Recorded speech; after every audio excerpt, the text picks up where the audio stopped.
오늘 본문 말씀은 사도 바울이 하나님의 복음을 전하기 위해서 떠나갔던 2차 전도 여행에 대한 내용을 담고 있습니다. 이 말씀을 통하여서 보면 사도 바울이 어떻게 자신의 계획과 그리고 하나님의 계획을 어떻게 이루어가는지를 잘 보여주고 있습니다. 우리가 함께 읽었던 16장 전후의 말씀을 보면 이 사도 바울의 두 번째 전도 여행에 관한 이야기들이 나오고 있습니다. 먼저 15장 36절에서 41절 말씀을 보니 사도 바울과 함께했던 바나바가 있었는데 이 둘 사이에서 이제 문제가 발생했습니다. 그 문제가 뭐였냐면 이 마가라 하는 요한을 두고 이 사람이 우리와 함께 가야 되느냐 말아야 되느냐 하는 문제를 가지고 서로 다투기 시작하죠. 그래서 갈라서게 됩니다. 바나바는 구브로로 가고 바울은 수리아와 길리기아, 오늘 말씀해 보니까 더베, 루스드라 이까지로 이동하게 되는 것을 보게 됩니다.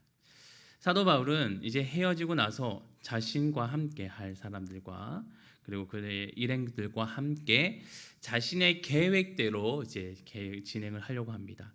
사도 바울의 계획은 무엇이었냐면 자신이 1차 전도 여행을 통해서 세웠던 교회들과 그 믿음의 형제들을 방문하고 그들에게 또 격려도 하는 그런 점검을 하는 그런 일들을 좀 하려고 했던 것으로 보여집니다. 그리고 그의 행선지를 이 아시아 지역으로 정해서 이제 복음을 전해야겠다라는 그런 계획을 가지고 있었습니다. 여기서 말하는 아시아라는 것은 지금 오늘날 우리가 살고 있는 이 아시아, 이런 아시아의 개념이 아니라 지금의 터키 지역에서 서쪽 지역, 그래서 아시아 소국이라고 하는 그 곳을 말합니다. 그 근방에서 지금 오늘 사도 바울이 복음을 전하려 했던 그 지역, 즉 터키 지역, 오늘날 터키 지역에서 복음을 전하려 했던 것이 이 사도 바울의 계획이었습니다. 그런데 그의 계획이 너무나도 멋져 보였죠. 교회를 돌보고 형제들을 돌보는 일, 그리고 아시아라는 새로운 곳에서 복음을 전하는 일은 너무나도 중요하고 또 값있어 보이고 하나님 보시기에도 합당해 보이는 그런 계획으로 보였습니다. 그런데 오늘 말씀 6절에 보니까 이렇게 말하죠. 성령이 아시아에서 말씀을 전하지 못하게 한다라고 이렇게 말씀하십니다.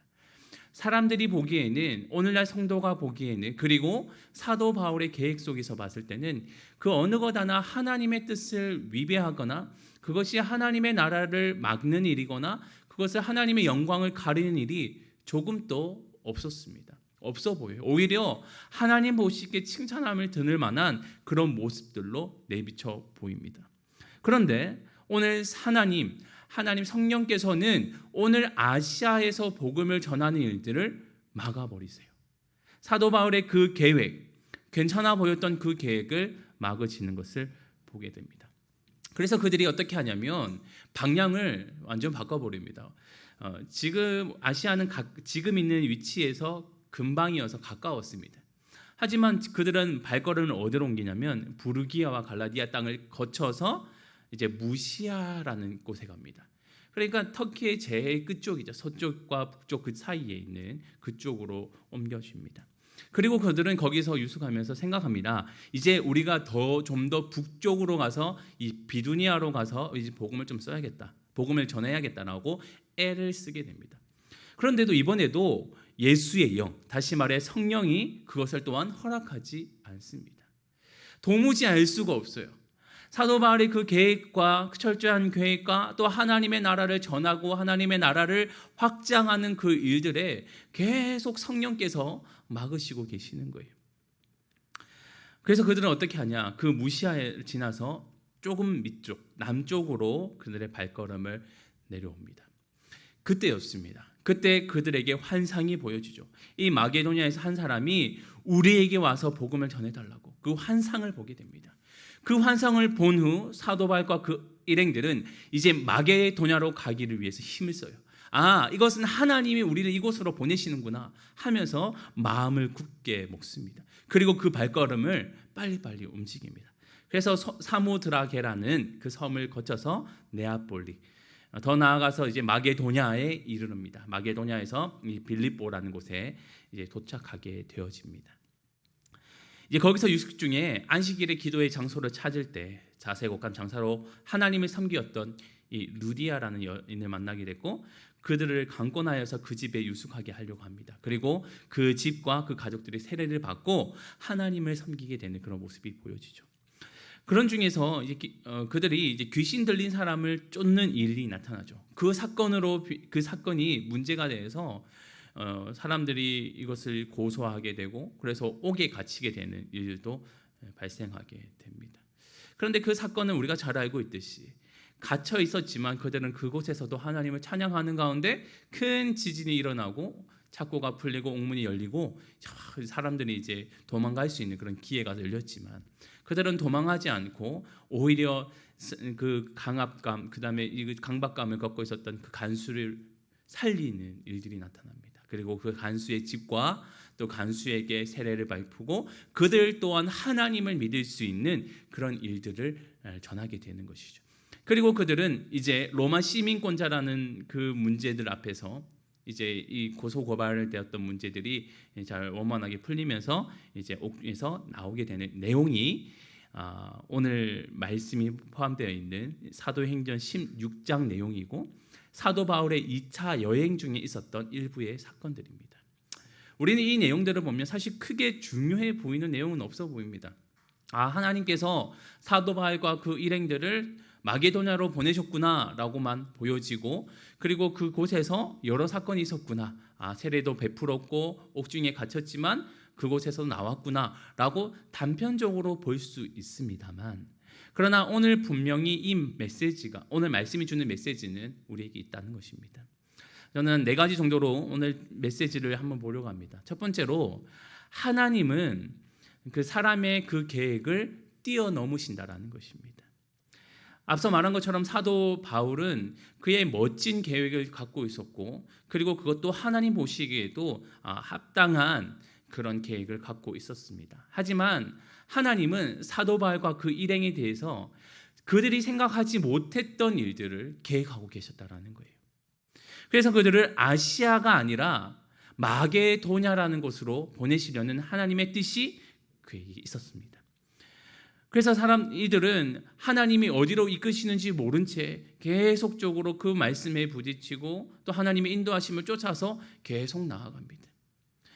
나아갈 때마다 하나님은 그들의 길을 막으시기도 하고 환상을 보여주시기도 하시면서 가면 갈수록 좀 더 하나님의 계획이 무엇인지를 선명하게 보여주는 것을 볼 수가 있습니다.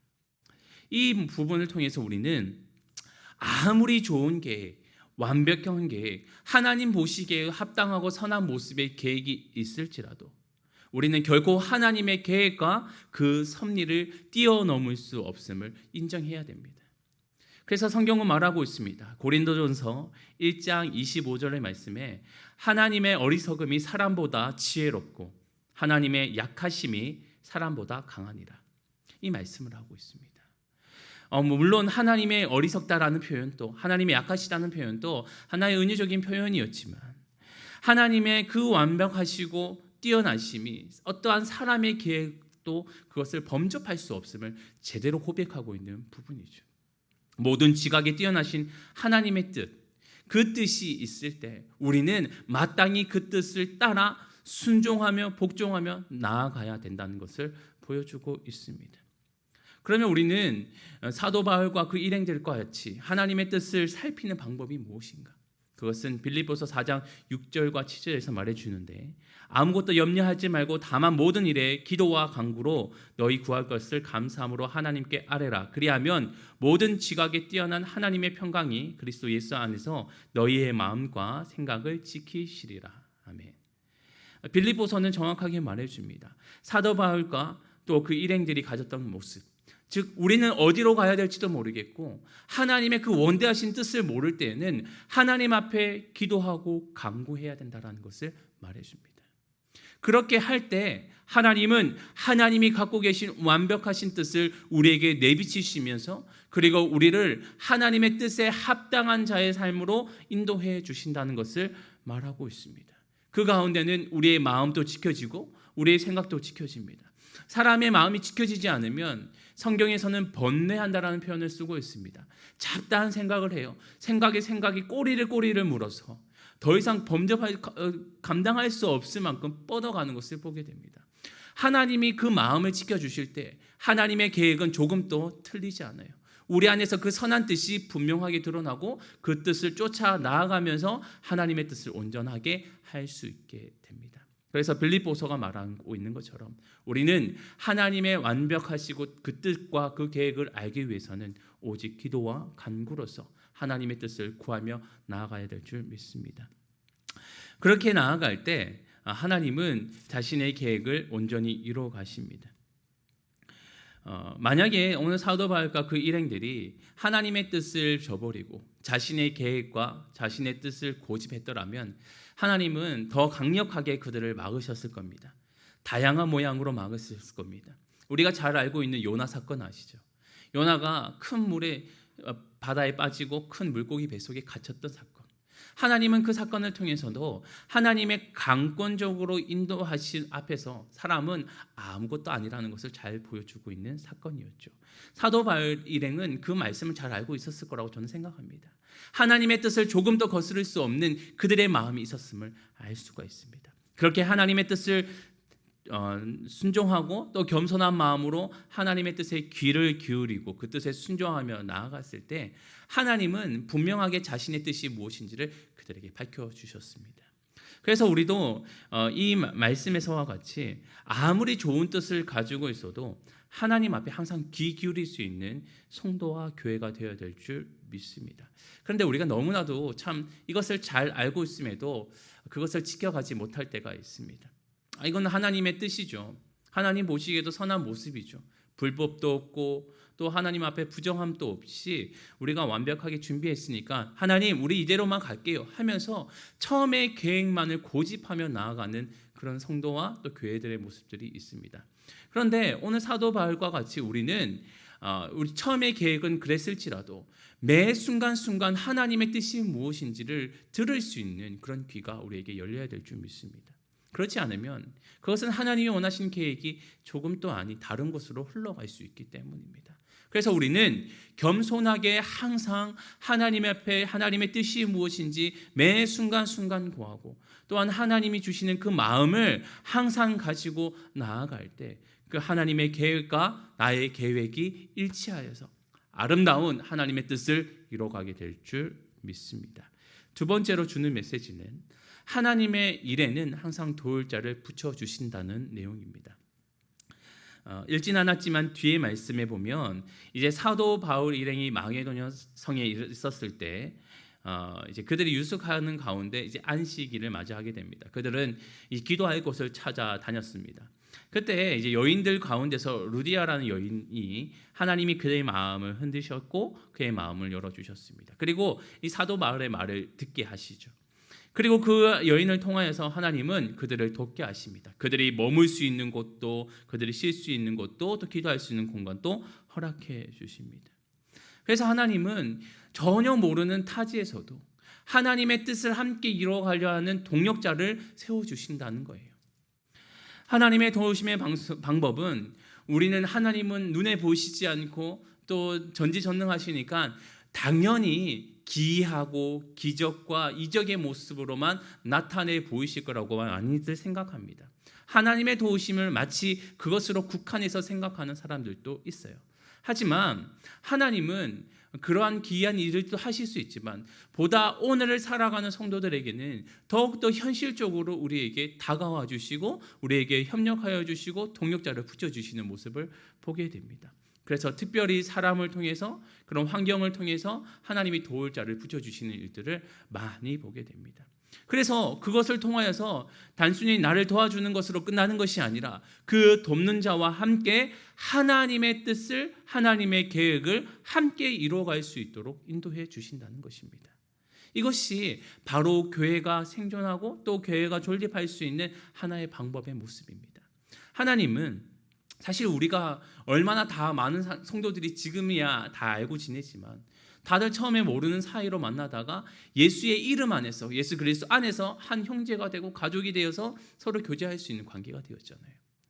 이것처럼 하나님은 전혀 모르는 곳에서도, 공간에서도 하나님의 계획과 섭리를 이루어 가시기 위해서는 동역제를 세우시고 같이 협력하여서 선한 뜻을 이루어 갈 수 있게 하신다는 것이 바로 교회의 원리입니다. 하나님은 오늘 이 말씀을 통하여서도 그 원리를 잘 보여주시죠. 한 여인을 통하여서 그들을 도울 자를 세우시고 또 그들에게 또 하나님이 지치지 않고 사역을 잘 감당할 수 있도록 인도해 주시는 것을 보게 됩니다. 우리도 이런 일들을 이제 많이 삶을 통해서 또 겪게 될 텐데, 그런데 많은 사람들이 하나님의 일을 하면서 쉽게 지칠 때가 있습니다. 내 힘으로 하려 하다 보니 또 나의 계획과 나의 노력으로만 그 일들을 진행하려다 보니까 사실 사람이다 보니 지칠 때도 있고 힘을 다할 때도 있어요. 우리가 이럴 때는 정말 하나님은 우리에게 계속적으로 그 믿음, 그 마음, 하나님의 계획을 잘 이루어갈 수 있도록 도와주신다는 거예요. 그것이 바로 돕는 자를 붙여주신다는 거죠. 그래서 우리는 내가 힘들 때마다 하나님께 구할 때 하나님은 다양한 방법과 모양으로 우리를 도와주신다는 것을 기대하면서 계속적으로 하나님의 일들을 잘 감당할 수 있는 우리 교회와 성도가 될 수 있기를 소망합니다. 더 나아가서 내가 그런 귀한 동역자가 되기를 위해서 또 함께 기도할 수 있기를 원합니다. 하나님, 나에게 동역자를 붙여주시는 것도 중요하지만 하나님의 계획과 일하심에 있어서도 내가 그런 좋은 동역자가 될 수 있도록 하나님 인도해 달라고, 그런 기도와 간구할 수 있는 그런 모습들이 우리에게 있을 때 하나님 우리의 모습을 통해서 귀하게 사용하여 주실 줄 믿습니다. 그래서 우리는 오늘 말씀을 통해서 하나님의 계획 속에서는 돕는 자를 붙여주신다는 것을 알 수가 있습니다. 세 번째로, 하나님의 일이라도 때로는 어려움이 따라온다는 것을 잘 말해줍니다. 오늘 본문 16절 이하에 보면 귀신 들린 자를 자유케 하는 일들이 일어나죠. 그 일로 통하여서 그들이 고발당하고 이로 인해서 그들은 매도맞고 옥에 갇히게 됩니다. 상식적으로 생각하면 하나님이 여기로 우리를 보내셨습니다. 이것은 내 생각도 내 계획도 아니라 하나님이 분명하게 환상이라는 것을 통하여서 이곳에 보내셨습니다. 그렇다면 상식적으로 생각한다면 하나님, 모든 것이 형통하게 하셔야 되는 거 아니에요? 라고 질문할 수가 있습니다. 믿음이 연약한 자도 때론 초신자들이 갖는 마음도 이렇습니다. 그리고 불신자들이 갖는 마음도 그렇습니다. 하나님이 계획하셨다라 하면 내 모든 계획 속에서는 원활함, 형통함만 있어야 되는데, 오늘 막상 사도 바울과 그들의 일행들을 보니까 그들은 오히려 하나님의 일 때문에, 하나님의 계획 때문에 매도 맞고 곤욕도 치르고 부끄러움도 수치도 느껴야 하는 그런 일들을 겪게 됩니다. 참 다른 사람을 자유케 했을 뿐인데, 귀신 들려서 그곳에 고통받는 자를 자유케 했을 뿐인데 이러한 모습을 갖게 되는 것이죠. 그런데 참 놀라운 반응은, 믿음이 연약한 사람은 이렇게 말하겠죠. 하나님 왜 이렇게 할 수 있어요? 마치 이스라엘 백성들이 먹을 것이 없고 마실 것이 없을 때 하나님과 그 지도자를 원망했던 모습으로 반응할 수도 있지만, 오늘 말씀에 나타나는 바울과 실라, 그들의 모습은 달랐어요. 그들이 억울하고 답답할 수 있고 이런 내가 상황에 처해져 있는 것에 한탄할 수도 있지만 그들은 오히려 옥중에서 하나님을 찬양합니다. 그들이 그렇게 할 수 있었던 이유는 그들은 신실하셨던 하나님을 믿었기 때문입니다. 이 일을 통해서 하나님이 행하실 일들, 그리고 이 일을 행하시고 또 앞으로 어떤 멋진 계획을 이루어가실 하나님의 계획이 있음을 그들은 알았습니다. 그들이 매맞고 곤욕당하고 수치를 당하는 것은 잠깐이라는 것을 그들은 깨달았던 것이죠. 그래서 옥중에서도 하나님을 찬양할 수 있었던 것입니다. 그랬더니 그 이후에는 그들을 안에서 하나님이 또 놀라운 기적을 이루시고 그 안에서 또 하나님의 일들을 또 감당하게 하시는 일들을 바라보게 됩니다. 주의 일을 한다는 것은 항상 좋은 결과가 따르는 것은 아니라는 것을 좀 알았으면 좋겠어요. 우리가 항상 좋은 것만 생각하니까 교회의 참 잘못된 폐해 중 하나는 예수님만 믿으면 부자가 되고, 예수님만 믿으면 모든 일을 형통하게 되고, 예수님만 믿으면 좋은 직장을 얻고 신랑감을 얻고 신부를 얻고 뭐 이런 이상한 이야기들이 있어요. 다 틀린 것은 아닙니다만 좋다라는 것이 세상의 가치와 기준으로서 계속 평가하려 합니다. 그러니까 우리가 예수님을 믿으면서 다가오는 시험들, 어려움들을 마주하면서 이것은 무엇인가 하면서 쉽게 마음을 무너져가는 사람들이 있습니다. 잘못된 복음이죠. 복음은 그것이 아니에요. 우리가 참된 복음이라는 것은 예수님을 통해서 내가 구원함을 받는 것, 내가 죽었던 내가 예수님을 통해서 생명을 얻는다는 그런 가장 큰 기쁨 아래 이 세상을 살아갈 때에도 하나님이 주시는 복을 누리며 살아가는 거예요. 그것이 세상이 말하는 많은 것을 가지고 누리는 것이 아니라, 모든 것이 형통하게 되는 것이 아니라 하나님 뜻 안에서 하나님과 함께 교제하면서 기뻐하면서 살아가는 것, 그것이 바로 예수를 믿는 궁극적인 내용이라는 것을 우리는 알아야 됨에도 불구하고 잘못된 복음이 흘러가다 보니까 사람들은 마음에 혼란이 와요. 그리고 그런 작은 시험과 어려움 앞에서 신앙을 저버리게 되는 것을 보게 됩니다. 그러나 오늘 발과 신라는 그것을 잘 보여줬죠. 그것이 아니라는 것. 하나님의 일에도 분명히 어려운 일들이 따라올 수도 있다는 것. 그럼에도 불구하고 우리가 그 안에서 기뻐할 수 있는 이유는 신실하신 하나님은 지금도 나와 함께 하신다라는 그 믿음이 그들 안에 있었기 때문에 그들은 옥중에서도 하나님을 찬양할 수 있었던 것입니다. 믿음이라는 것은 이거예요. 하나님의 신실하심, 예나 지금이나 앞으로도 동일하신 하나님, 한 번도 실수하지 않고 그 약속을 저버리지 않으시는 그 하나님의 신실하게 일하심을 믿는 것이에요. 사도 바울과 실라는 그것을 믿음으로 나아갔기 때문에 그들은 옥중에서도, 그리고 하나님의 계획과 그 계획에 함께 달려가면서 마주한 어려움 속에서도 하나님을 찬양하고 그 시간들을 이겨낼 수 있었던 것입니다. 우리에게도 그런 하나님에 향한 그런 신실한 믿음을 갖기를 소망합니다. 그런 믿음이 있을 때 우리에게 하나님의 계획 속에서 나아갈 때 어려움이 마주와도 우리는 기쁨으로 나아갈 수 있는 거예요. 그리고 그것을 기쁨으로 하나님 앞에 영광을 올려드리고 오히려 더욱더 하나님과 친밀한 교제를 누리며 나아갈 수 있는 그런 시간이 될 줄 믿습니다. 그래서 우리도 항상 하나님의 계획 속에서도 어려움이 있을지라도 그 안에서 기쁨으로 달려갈 수 있는 저와 우리 모든 성도님 되시기를 예수님의 이름으로 축복합니다. 마지막 네 번째로 오늘 주시는 메시지는 한 영혼을 사랑하시는 하나님의 마음을 보여주고 계십니다. 하나님, 왜 사도 바울의 계획을 그대로 진행해 주셨어도 괜찮았을 것 같은데, 아시아의 그 많은 사람들에게 복음을 전하는 것도 나쁘지 않아 보이는데 왜 여기까지 인도하셨을까? 사도 바울의 2차 여행을 통해서 보여지는 사건들 중에서 몇 가지가 눈여겨 보여집니다. 먼저 앞서 봤던 것처럼 그를 돕는 자가 있었죠. 루디아라는 여인과 그 가정에 복음을 전하게 하시는 하나님의 모습이 있었습니다.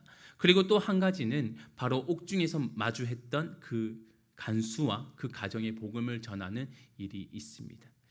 우리가 옥중 사건을 보면 당연히 죄수들이 다 풀려가고 또 도망가는 상황에서 간수는 그것을 다 짊어져야 했습니다. 죽는 것이 오히려 더 나을 수도 있었죠. 하지만 하나님은 그 간수의 생명을 허투루 내버려 두시지 않았어요. 그 생명을 지키셨습니다. 그 생명을 지키심과 동시에 그와 그의 가정에게 다시 한번 복음을 전하게 하시고 믿음으로 그 가정을 세우게 하시는 것을 보게 됩니다.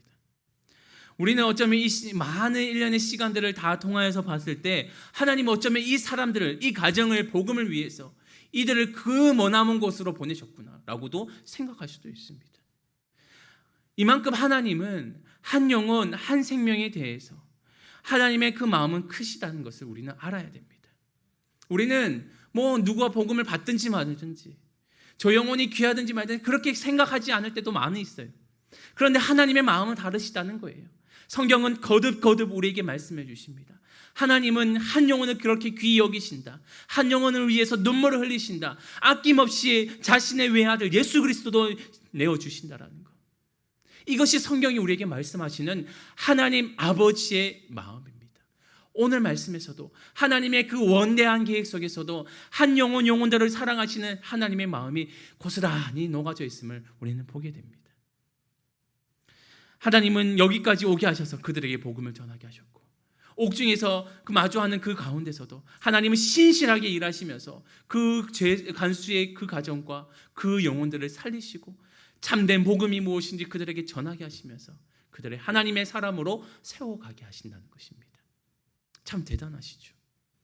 우리는 하나님 왜 이렇게 고생하시냐고밖에 말할 수 없었지만, 만약 우리가 그렇게 먼 길을 걸어가야만 했다면 원망과 또 하나님 앞에 시비를 붙었을지도 모르겠지만, 이 모든 하나님의 계획을 알고 보면 우리는 정말 고개 숙일 수밖에 없게 됩니다. 이것이 하나님의 계획이시구나. 앞서 말한 것처럼 하나님은 사람의 그 모든 계획을 뛰어넘으시는 전지하시고 전능하신 하나님이심을 우리는 깨닫게 됩니다. 그래서 우리도 그 하나님 아버지의 그 마음과 같이 한 영혼들을 사랑할 수 있는 그런 모습들이 우리가 있기를 원합니다. 정말 그 영혼들을 우리가 마음에 품고 우리의 자리 가운데서, 우리가 마주하는 사람들 가운데서 그 영혼들을 위해서 복음을 전하고 그들을 위해서 기도하고 그들을 정말 하나님 손에 맡겨드리기 위해서 고군분투할 수 있는 모습이 있기를 소망합니다. 그렇게 할 때 하나님 그 계획을 이뤄가시지 않겠습니까? 하나님 그 원대하신 그 계획을 우리 안에서 세워가지 않으시겠습니까? 우리 교회를 통하여서 하나님 그 계획을 세워가시지 않으시겠냐 말입니다. 그렇게 하실 때 하나님은 영혼들을 살리실 뿐 아니라 그 영혼들과 그 가정을, 그리고 그 지역을 하나님의 아름다운 사람들로 인도하여 가실 것을 저는 확실히 믿습니다. 그런 일들을 위해서 우리가 함께 노력할 수 있기를 소망합니다. 이처럼 오늘 하나님의 계획은 다 뜻과 그 의미가 있는 것을 알 수가 있죠. 그래서 우리는 항상 겸손하게 하나님의 뜻에 귀를 기울일 수 있는 모습이 있기를 소망합니다. 성경은 말합니다. 하나님의 말씀을 듣는 자, 그 자가 복되다고 말해요. 하나님의 말씀을 귀담아 듣는 자, 그 사람이 하나님 보시기에 의롭다고 말씀하고 있어요. 하나님의 말씀을 듣지 않는 자를, 하나님의 말씀을 업신여기는 자를 하나님은 죄 있다라고 말씀하고 있습니다. 그리고 그들을 악인이라고도 말씀하십니다. 우리가 정말 하나님 보시기에 선한 자, 정직한 자, 성도의 이름으로 살기 위해서는 항상 하나님의 말씀에 귀 기울일 수 있는 자 되기를 원합니다. 우리의 계획이 원대하고 좋은 계획이 있을지라도 끊임없이 하나님과 씨름하고 부딪히고 매 순간순간 하나님 앞에 뜻을 구하고 하나님의 계획이 무엇인지 구하며 나아갈 때 하나님은 자신의 뜻을 내비쳐 보이시고 하나님의 뜻에 함께 동참할 수 있는 기쁨을 주십니다. 사도 바울과 실라, 그 인생이 불쌍하십니까? 먼 길로 끌려가서 저 마게도냐 가서 저렇게 고생하는 그 모습이 불쌍해 보이십니까? 저는 오히려 그 인생이 정말 복되어 보입니다. 하나님의 계획에 함께 동참할 수 있는 것이 얼마나 큰 복입니까? 세상 수많은 사람들 가운데 하나님의 그 계획을 이뤄가기 위해서 그 사람을 쓰셨다는 것, 그 일에 동참할 수 있었다는 것, 내가 하나님의 일에 조금이라도 보탬이 되었다는 것, 그것만으로 큰 감격이 되지 않을까요? 우리 모두가 우리 일을 통하여서 행하실 하나님의 그 계획들을 함께 찬찬히 날마다 묵상하고 또한 하나님의 그 뜻이 우리에게 내비쳐질 때 하나님 기꺼이 우리도 그 일에 동참하겠습니다. 우리를 사용하여 주시고 우리가 가진 것들, 우리가 비천하고 연약할지라도 하나님, 우리가 하나님 나라에 조금이라도 보탬이 된다면 그곳에 내가 쓰임받기를 원합니다 라는 그 믿음으로 함께 동참할 수 있는 모습이 있기를 원합니다. 하나님 그럴 때 우리를 사용하여 주실 줄 또한 믿습니다. 동행교회가 세워질 때에는 참 여러 가지 어려움들도 있었고 또 뭐 여러 가지 뜻을 품고 나아갔습니다. 근데 가장 중요한 뜻을 품었던 그런 표가 있습니다. 주보를 보시면 항상 보이실 텐데요. 동행교회는 죽은 영혼을 살리는 교회, 잠자는 영혼을 깨우는 교회, 잃어버린 영혼을 찾는 교회, 흩어진 영혼을 모으는 교회다라는 표를 가지고 시작했었습니다. 정말 귀한 사역이죠. 이 지역에 이 교회가 왜 필요할까? 이 산중에 사람들도 없는 곳에 이 교회가 왜 필요할까? 이 10년이 다 되어가는 시간 동안 하나님 왜 지금까지 이 교회를 이어가게 하셨을까? 여러 가지 계획을 우리의 생각과 우리의 산술적인 방법으로 봤을 때는 아닐 때가 참 많은데요. 근데도 저는 오늘 이 말씀을 준비하면서 느껴졌던 것은 하나님의 계획은 우리가 생각하는 그 이상으로 크게 역사하고 계시는구나라는 것을 깨닫게 됩니다. 그래서 저는 이 말씀을 통해서 준비할 때 마음이 좀 뜨거웠습니다. 하나님 우리 교회와 우리 성도들을 통해서 어떻게 더 크시고 더 높은 계획을 세워가실까, 그 뜻을 이뤄가실까 기대하게 되었습니다. 코로나로 인해서 어려운 적도 있었고 교회가 여러 가지 모양으로 어려운 적도 있었지만 그러나 하나님 이 모습을 통해서도 존립하게 하시고 또한 앞으로 우리를 통하여서 역사하실 하나님의 일들이 너무나도 기대되게 됐습니다. 우리가 그렇게 나아갈 때 하나님 또한 이 교회를 통해서 하나님의 나라에 조금이나마 보탬이 되는 그런 교회로 세우실 거라는 확신도 생겼습니다. 그래서 우리가 우리 교회가 안고 있었던 그런 표와 또 그 계획과 그 마음을 함께 동참하시면서 날마다 정말 죽은 영혼을 살릴 수 있는 그런 교회를 위해서 함께 기도하시고 잠자는 영혼들을 깨우는 교회와 잃어버린 영혼들을 찾는 그런 교회 되기 위해서 함께 기도하여 주시고 또 흩어진 영혼들을 모으는 그런 교회 되기 위해서 함께 기도하고 협력할 수 있는 저와 우리 성도님들 될 수 있기를 소망합니다. 그럴 때 우리는 오늘 마게도냐까지 인도하시는 하나님의 그 계획과 같이 우리 교회를 통하여서 이 지역과 또 하나님 나라에 분명 큰 일들을 이루어 가실 줄 믿습니다. 그래서 우리는 훗날 시간이 지나서 이 시간들을 되돌아볼 때 하나님 이러기 위해서 지금까지 우리를 세우셨구나. 우리가 그렇게 함께 과거를 회상하면서 하나님이 크신 일들을 보고서 다시 한번 감사하는 그런 날들을 고대하면서 우리에게 맡겨주신 일들 그리고 또한 하나님의 계획들을 날마다 생각하며 전진해 갈 수 있는 저와 우리 모든 성도님들 될 수 있으기를 주님의 이름으로 축원합니다. 기도하겠습니다.